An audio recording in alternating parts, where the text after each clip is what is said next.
and a 18-inch bayonet, and the Red Army used the 18-inch bayonet throughout the war. The British also started the war with the 18-inch bayonet, but finished the war with the short 8-inch. And I'll just demo that one. Still waiting for my demoer to appear.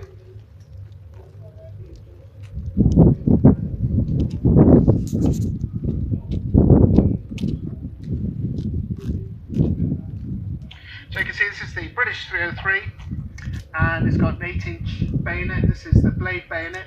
Normally would have had the what they call a pink sticker bayonet. So it's gone from 18 inches down to 8 inches.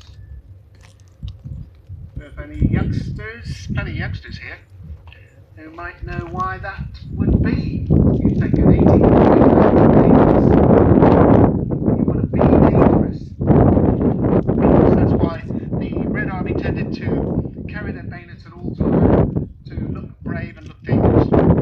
And the reason was because at the beginning of the war there were a lot of horses in use, and horsemen, cavalry, and the long bayonet was used to take out the horsemen. And I think we're going to see a demo of a high guard.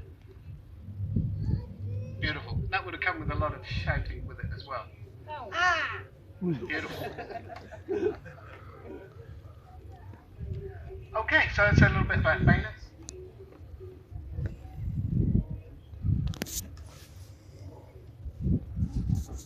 So I'll move on to handguns.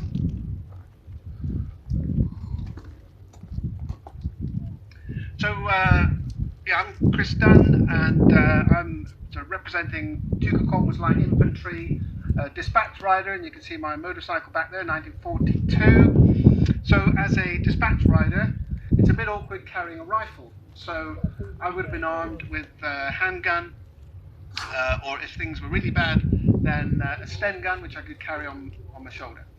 So I'm just going to have a brief look at handguns. And the first one is the one I've got, which is the 38. And the 38 talks about the caliber, which is 0.38 of an inch. So the Brits, of course, use the proper measuring system, the imperial system, like the Yanks, so 0.38, and we'll be talking about that as we talk about each of the weapons. So it's 0.38. This is a Walter PPK 38. You're going to say, well, 0.38, German. No, that was 1938. So often the Germans dated their weapons and named their weapons after the years. And that pistol fires 9mm rounds, a Luger 9mm. And that means the caliber of that round is 9mm. This is 0.38, so an inch. So this is a revolver, and what he holds there is a pistol. So the action of that is it automatically reloads itself. You can see the arming action there. He pulls it back, fires. The top slider would go back and forward and reload itself. Whereas with the revolver, of course, I would fire it and the revolver goes around until it runs out. And you've got 6 in here, and in there you've probably got 8 to 10 9mm Luger rounds. Yeah, if you've got any questions anytime, just fire away, completely informal. So that's the pistol and the revolver, PPK 38. That was the one used by police. Sorry, P38. Right, P38. So that's a slightly larger weapon, a bit like mine. The Germans also had the PPK, which is a small one used by James Bond, which we don't have. Okay, so shall we? Oh, sorry, the Red Army here has a Tokarev TT-30. Well, the Red Army, they were metric, and the caliber of that was 7.62 by 25mm long. So using a pistol round, 7.62 is 0.3 of an inch. And holds about 8 or 10. Again, it's a pistol. I don't know, can it cock? Yeah. So again, a sliding action.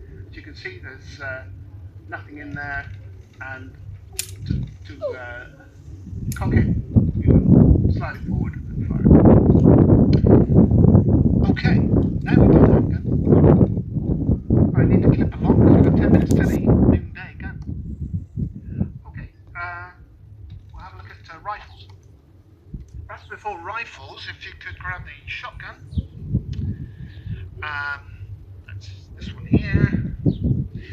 So a shotgun, this one's a single barrel, and it's just for anybody who doesn't know, a shotgun is a smooth bore item. This was a 12 gauge, which means that it's a 1/12 of a pound of lead that would go through.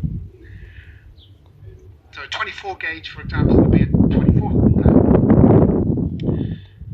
It's smooth bore, it's not very accurate, it's short range, used by Home Guard, and the licensing, of course, for something like that is far less than a rifle. And we'll talk briefly about rifles then. Single barrel, and we'll give you a couple of.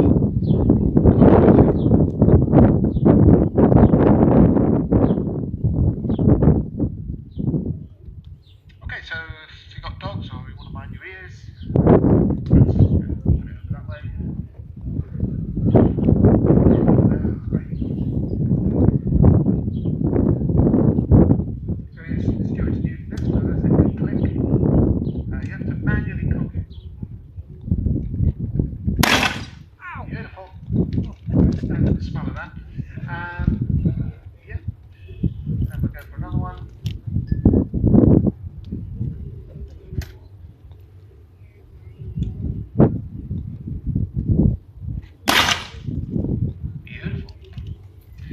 Shotgun.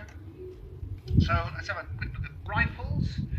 It's called a rifle because it has rifling down the barrel. It's a screw and it fires a piece of lead, and as it goes down it spins and it becomes like a gyroscope, and it goes to where it's going more accurately than you're going to get from a smooth bore.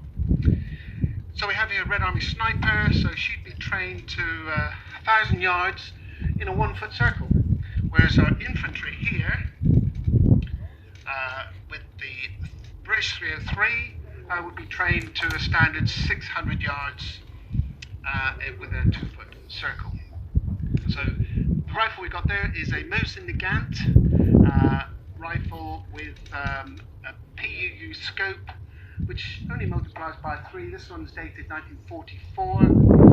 The caliber of that is 7.62, again 0.3 of an inch, with a much bigger round, and we can see the round there.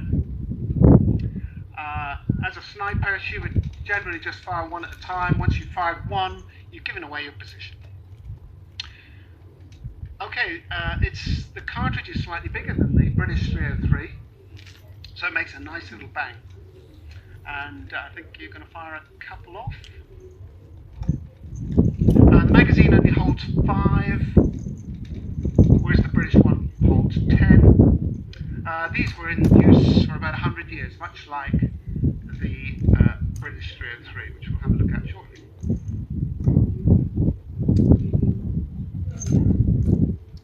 Bolt action, so manually loaded.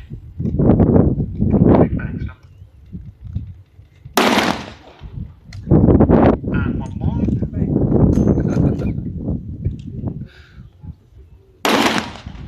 Yeah, so the bolt action ensures that all the power of the bullet goes down the barrel, because there's no loss of gas behind it, and we'll talk about that later with the submachine guns.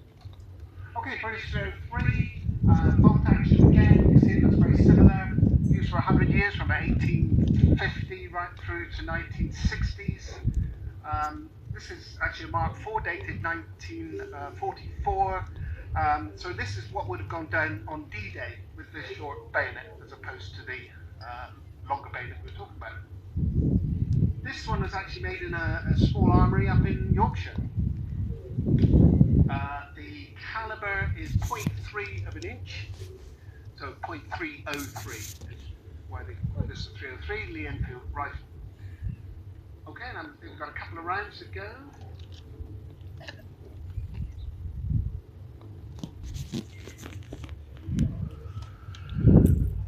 So he's using short blanks, which are a bit awkward, so it's going to load one at a time.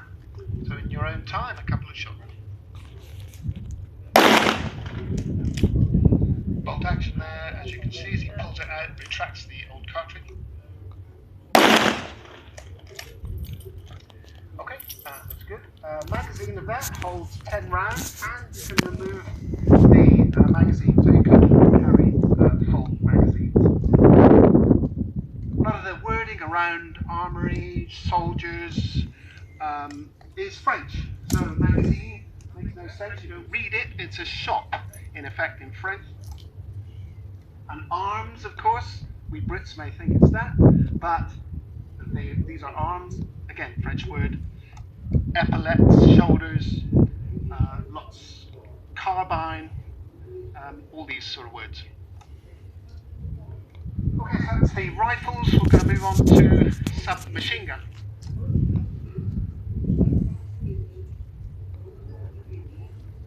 Okay, we've got 3 submachine guns here. First one, Red Army one, PPS 43. That fires 7.62 by 25 mil, so it fires pistol rounds, which is why it's called a submachine gun. If it fired rifle rounds, which were 7.62 by 54, then it would be a machine gun, but that would be big and it's heavy. So you've got the smaller submachine gun, and the magazine holds about 35, fires 600 rounds per minute, so that's 10 every second. And does that one cock? Right, so you've got the breech block on the side there, which will fly over and back at 600 times a minute. If you want to lose a finger or a hand, very easy to do if you're not careful. So that's the Red Army version, and they were still making these in Stalingrad in 1942-43, even though they were backed 100 yards back to the Volga. I have to check my Russian information with the Red Army. Okay, over here we have a German MP40. So, machine and pistol 40, 1940. Again, a submachine gun. You have a stick holding 35 rounds-ish, and you can see the slider, the breech block. That happens. Stuff happens at all times with machines. And again, this fires at 600 to 800 rounds per minute, so just slightly faster. German engineering, they would say. Okay, and that's not a firing version. Okay, and the one I've got is, so as a dispatch rider, I might carry this if things are getting dangerous. This is a Sten gun, and it's got the same action, the breech block, which will move over and back at 600 times a minute. The magazine, interestingly for this, goes in the side.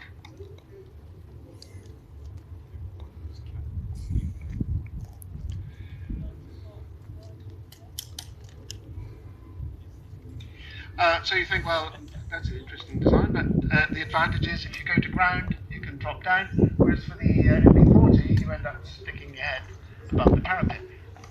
So these were sent to Europe.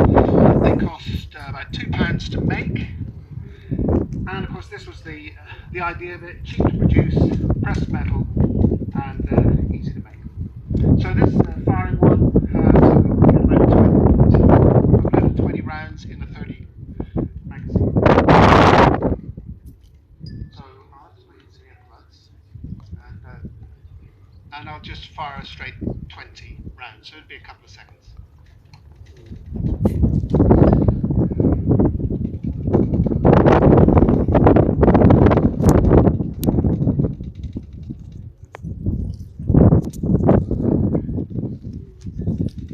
Very dangerous, this one. We did have a guy here actually who'd been shot by one of these. this back, and it will then put it into the chamber. Well, I could cock it by just dropping it, and that's what has happened. One of these gets dropped and they're just firing all over the place. So very dangerous. So when I cock it, I pull it back, you can see the breech block there, and you can see the round sitting in the chamber ready to be pushed in. So it's going to make quite a lot of noise. Jam, well, stuff happens, so we'll see.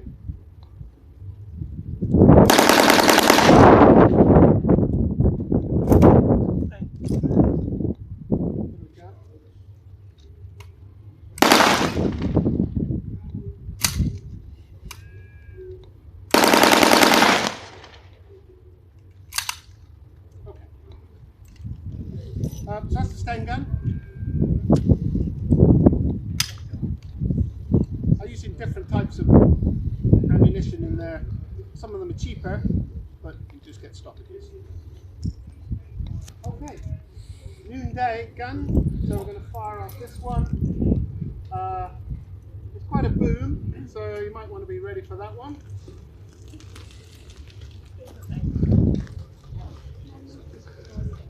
Okay, just about to fire off the noonday gun. Quite a bit of noise, so stand by. Thanks. All being well, of course, it's just a machine. Machines don't always work.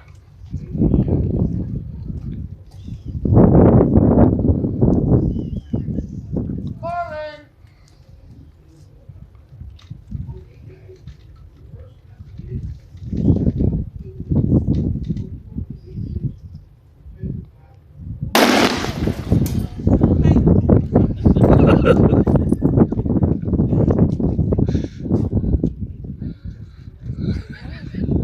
Well, not often you see that, and I think we've got our Northern Irishman over here in the full smoke, ex-army, loves the smell of that, I'm sure.